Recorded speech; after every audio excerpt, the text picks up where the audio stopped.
دینا شروع کر دیا. ارے تمہاری مریم کی بات تھی، نیک تھی، پرہیزگار تھی، اور بغیر شادی کے بچہ پیدا ہو گیا.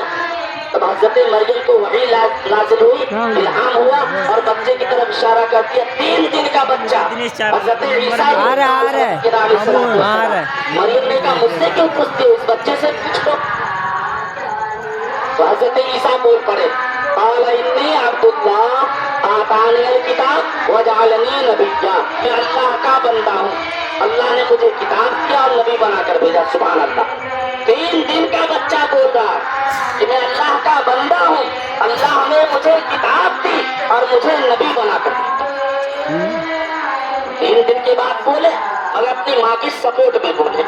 مگر میرے آقا پیدا ہوتے ہی بولے، ماں کے لیے نہیں بولے، اپنی اولاد کے نہیں بولے، ہم گناہگار امتی کے لیے بولے. جب پیدا ہوئے اور جب حضرت آمنہ فرماتی ہے کہ آقا صلی اللہ تعالی وسلم کے لب چکش کر رہے تھے، میں نے کان لگایا تو کیا تھا لب پر، رب حبلی امتی، اے اللہ میری امت کو بخش دے، میری امت کو بخش دے، میری امت کو میرے حوالے کر دے. پیدا ہوتے ہی بولے کس کے لیے؟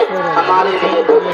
اور جب دنیا سے ظاہری طور پر پردہ فرما رہے تھے، انتقال کا وقت ہوا، وفات کا وقت ہوا، دنیا سے رخصت ہو رہے ہیں، تب بھی آپ کی زبان پر یہی جاری تھا، رب حبلی امت، اے اللہ میری امت کو بخش دے، میری امت کو معاف فرما دے، میری امت کو میرے حوالے کر دے. اور 63 سالہ زندگی، نبی تو معصوم ہوتا ہے، پیغمبر تو معصوم ہوتا ہے، اس سے گناہ کا سوال ہی پیدا نہیں ہوتا، مگر راتوں رات روتے تھے.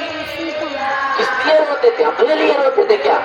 ارے نبی تو بخشے بخشائے ہیں، نبی تو معصوم ہے، گناہ کا سوال ہی پیدا نہیں ہوتا، مگر ہم گناہگار امتی کے لیے دعا کرتے ہیں.